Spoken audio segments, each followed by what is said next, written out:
네, 예측 불가한 시장의 변동성이 이어지고 있습니다. 내일은 또 시장을 어떻게 이겨내야 할지 지금부터 전략을 짜보겠습니다. 매일경제TV 김민성 주머니 매니저와 함께합니다. 안녕하세요. 네, 안녕하십니까? 네.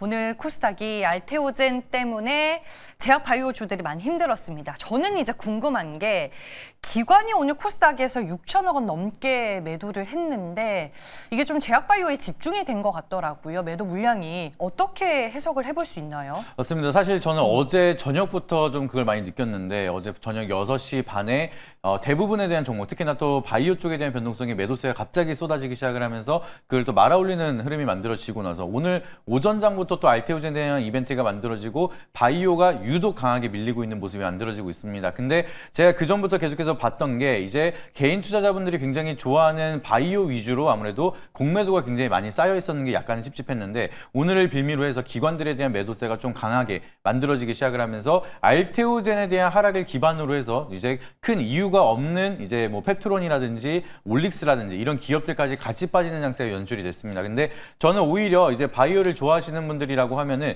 지금 같은 구간이 좀 기회다라고 좀 많이 생각을 하실 것 같은데 또 오늘 같은 이런 변동성을 처음 겪으신 분들은 걱정이 많으실 거로 좀 생각을 하고 있습니다. 그래서 그런 부분을 좀 디테일하게 계속해서 전략적으로 좀 체크를 드리도록 할 테니까 너무 걱정하지 마셔라 말씀까지 드려보도록 하겠습니다. 네, 그러면은 우리 포트에도 알테오젠이 있으니까 바로 리뷰를 이어가 볼까요? 네, 지금 뭐 수익이 난 것도 이제 말씀을 드리는 것보다 알테오젠에 대한 좀 리뷰를 가장 많이 중요하게 생각하실 것 같아가지고 알테오젠 다시 한번 말씀을 드리면 저는 오늘같이 좀 과도하게 빠질 줄은 사실 몰랐습니다. 이제 어제 같은 노이즈에서 바닥을 다지고 나서 올라갈 줄 알았는데 그런데 이제 과도하게 로열티에 대한 좀 수정 얘기가 나오기 시작을 하면서 이제 추가적으로 하락이 좀 많이 나타났습니다. 그래서 수정이 아니라 우리가 예상하는 기대치보다 낮게 나오다 보니까 거기에 대한 세론이 만들어지긴 했는데 그 세론이 너무 과하다라고 좀 평가를 하고 있습니다. 그래서 머크의 키트로다 SC만 있는 게 아니라 추가적으로 라이센스 아웃이 나올 수 있는 게 10개가 더 있기 때문에 지금에 대한 밸류에이션을 단일 밸류로 보는 것보다는 장기적인 밸류에이션을 봤을 때 지금은 또 추가적인 상방으로 올라갈 수 있는 모멘텀도 여전히 많다 보니까 저는 손절가 라인을 아직까지 정리 못하신 분들이라고 하면은 32만 원까지 우리가 좀 버텨보자라고 말씀드리고요. 내일 반대 매매가 출회된다라고 하면 다 바로 반등이 나올 수가 있다 보니까 그런 흐름까지 한번 체크해 보시길 바라도록 하겠습니다. 네, 손절 가격을 수정해 주셨다라는 점 여러분들 참고해서 보시길 바라겠습니다. 네, 그럼 내일장 우리가 어떤 키워드로 시장을 봐야 될지 키워드 먼저 확인해 볼게요. 지금 아무래도 이제 코스닥에 대한 회의적인 관점을 보시는 분들이 많으신 것 같아요. 근데 저는 이럴 때가 아니면 또 언제 사나 이런 생각을 하고 있기 때문에 바겐셀이라는 키워드를 한번 체크해 드려보도록 하겠습니다. 하락을 오히려 매수 기회로 노릴 수 있는 테마를 오늘 소개해 주실 것 같습니다. 여기에 해당하는 첫 번째 테마, 바이오인가요? 맞습니다. 이제 네. 아무래도 박앤세일에서 오늘 가장 커다란 세일을 보여줬던 게 바이오이기 때문에 바이오 러버러서가 아니라 이제 네. 바이오에 대한 멀티플이 계속해서 중요한 포지션을 이어가고 있기 때문에 오늘 첫 번째 테마는 바이오 체크 드려보도록 하겠습니다. 저는 가장 걱정이 되는 게 오늘 알테오젠의 그 이슈로 인해서 제약바이오 종목들이 많은 투자자분들에게 신뢰를 잃은 건 아닐까 이 생각이 들었는데 이슈 먼저 좀 체크를 해볼까요? 네, 아무래도 지금 안 좋은 이슈가 지속적으로 나오고 있는 상황이 맞긴 합니다. 지금 보시면은 오늘 같은 경우에도 코스닥이 3% 넘게 하락을 했었는데 여기에 대한 주된 이유를 보시게 되면은 이제 시가총액 1위인 알테오젠이 하락을 하기 시작을 하면서 전반적으로 바이오가 전체적으로 하락을 했습니다. 그러다 보니까 투자 심리가 꺾이기 시작을 하고 그리고 세론이 만들어지면서 조정이 좀 만들어지기 시작을 했는데 이런 이벤트가 만들어지고 추가적으로도 어제 이제 400억짜리에 대한 기술 이전 수출이 만들어지기 시작을 하면서 기대치를 못 미쳤다라고 하고 이틀 연속 하락을 하고 있는 상황입니다. 근데 항상 대부분 보시게 되면 이거를 연속 하락을 했을 때 그 다음날 오전에 이제 반대 매매가 나오고 나서 바닥이 다져지는 경우가 많기 때문에 저는 이제 하락의 첫날이었으면 모를까 하락의 이튿날까지도 이제 계속해서 하락을 했기 때문에 내일은 단발적인 반등이라든지 기술적인 반등도 나올 수가 있다는 점도 참고해 보시면 좋을 것 같습니다. 네, 바이오가 가지고 있는 장점 먼저 분석을 해볼게요. 네, 일단 장점을 먼저 말씀드리게 되면은 알테오젠에 대한 패닉셀이 이어지기 시작을 하면서 이제 과매도가 나온 종목들이 너무나 많습니다. 그렇기 때문에 오히려 이 펀더멘탈과는 무관하게 하락한 종목 같은 경우에는 이런 구간이 기회다라고 좀 판단을 하시면은 저가 매수로 들어갈 수 있는 종목이 많다라는 거를 첫 번째 장점으로 보시면 좋을 것 같고요. 이제 두 번째로는 코스닥에 대한 밸류업 정책이 만들어지고 코스닥이 반등이 나오기 시작을 한다라고 하면은 무조건적으로 바이오가 빼놓고 갈 수가 없습니다. 맞습니다. 오늘 같은 경우에도 바이오만 대체적으로 많이 밀렸는데 지수가 많이 밀렸던 것처럼 코스닥에 여전히 많은 포지션을 가지고 있는 거는 결과적으로는 바이오이기 때문에 앞으로 코스닥이 반등이 나올 거라고 좀 생각하신다라고 하시면은 여전히 바이오에 대한 사이클은 놓지 않고 가져가셔야 된다는 점 참고해 보시길 바라도록 하겠습니다. 문제는 앞으로 이제 제약 바이오 쪽은 에로가 나와도 기대치가 높으면 세론이 될 가능성이 크지 않을까 좀 이런 생각도 들거든요. 맞습니다. 단점으로 뭘 유념해야 될까요? 네, 아무래도 이제 눈높이가 굉장히 높아졌기 때문에 개인들이 그 눈높이에 맞춰서 세론을 만드는 건지 아니면 그런 분위기를 만들면서 기관들에 대한 매도세가 같이 맞물리는 건지는 조금 더 확인해 봐야겠지만 결과적으로는 아직까지 공매도에 대한 잔고가 많이 다수 보유하고 있는 게 바이오이기 때문에 이런 변동성에 대한 산업 리스크를 우리가 지속적으로 체크해야 된다는 게 아직까지는 단점이라는 점 참고해 보시길 바라도록 하겠고요. 그리고 이슈에 대한 해석에 따라서 이게 악재가 될 수도 있고 호재가 될 수도 있습니다. 그렇기 때문에 일단은 노이즈가 만들어진다라고 하면 기계적인 세론이 만들어지고 바닥을 다지고 다시 올라가는 경우도 많기 때문에 이러한 변동성에 우리가 흔들릴 수가 있다는 점. 그래서 심리적인 마인드 조절이 굉장히 필요하다는 점도 참고해 보시길 바라도록 하겠습니다. 네, 알겠습니다. 오늘 하락이 유독 깊었던 바이오 테마에 대해서 먼저 저희가 분석을 해봤습니다. 두 번째는 어떤 테마일까요? 최근 들어서 분위기가 좋아지는 듯 하다가 다시 한번 오늘 또 코스닥 때문에 힘이 빠지는 2차전지 테마 한번 체크 드려보도록 하겠습니다. 말씀해 주셨다시피 하락이 멈추는 듯 했는데 어떤 이슈가 중요할까요?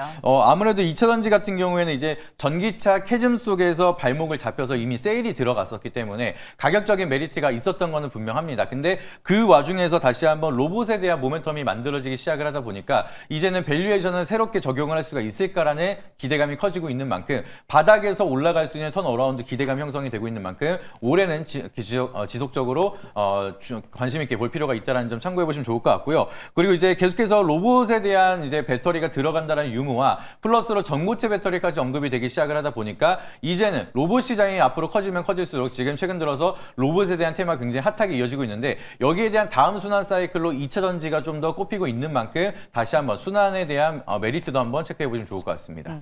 지금 자동차가 다 로봇 밸류를 받으면서 신고가를 경신해 나가고 있잖아요. 근데 왜 배터리는 따라가지 못하냐 이런 얘기들을 많이들 하시더라고요.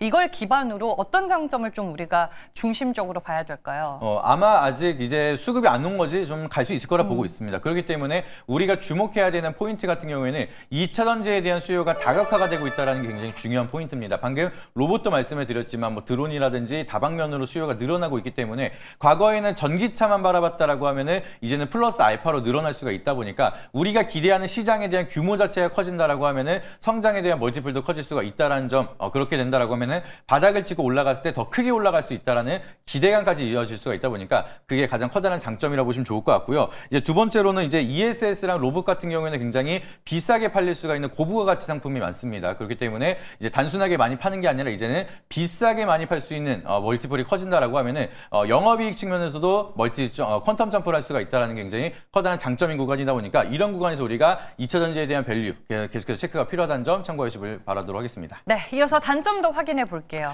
단점이라고 한다라고 하면 그동안 좀 오랜 기간 많이 눌렸습니다. 그래서 바이오 같은 경우에는 단발성으로 많이 쏟아진 다음에 올라간다라고 하면은 장기 악성 매물이라고 보기는 어려운데 2차 전지 같은 경우에는 오랜 기간 우하향으로 계속 하락을 하다 보니까 악성 매물이 상대적으로 굉장히 많습니다. 그래서 이런 구간에서 턴어라운드로 다시 올라간다라고 하면은 이제 소화를 시켜야 되는 장기 매물들이 굉장히 많다라는 게 아직까지 현재 구간의 단점이다라고 보시면 좋을 것 같고요. 그리고 이제 2차 전지는 한번 실망감이 오랜 기간 이어졌던 만큼 여기에 대한 명확한 실적에 대한 턴어라운드를 보여주는 게 중요하다 보니까 실적 시즌에서 얼만큼 좋은 퍼포먼스를 숫자로 증명할 수가 있을 건지 이거를 좀 체크하는 게 현재 구간에 좀 아직까지는 미지수다. 그래서 이 부분이 단점이라는 점 참고해 보시길 바라도록 하겠습니다. 네, 그럼 이제 내일을 위한 테마를 골라보겠습니다. 어떤 테마에 힘을 실어볼까요?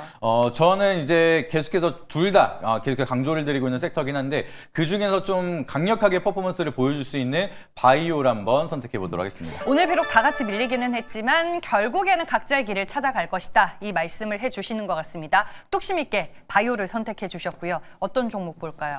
한 번 더 도전을 하도록 하겠습니다. 이제 이런 구간에서 가격적인 조정이 만들어졌을 때가 저는 오히려 더 큰 기회라고 생각을 하기 때문에 전에도 한번 말씀드렸지만 여전히 가격적인 메리트가 있는 HLB라는 종목 체크 드려보도록 하겠습니다. 네, 투자 포인트 바로 들어볼게요. 투자 포인트를 보시게 되면 다들 아시다시피 리보세나리카, 카멜릴 주맙에 대한 병용요법 CRL 그게 1월 달에 좀 재신청에 대한 기대감이 만들어지고 있는 상황입니다. 그렇기 때문에 통과 유무를 떠나서 CRL에 대한 다시 한번 이제 재신청에 대한 멀티플만 이어진다 하더라도 현재 구간에서는 상방으로 더 크게 이어질 수가 있다라는 게 가장 커다란 메리트라고 보시면 좋을 것 같고요.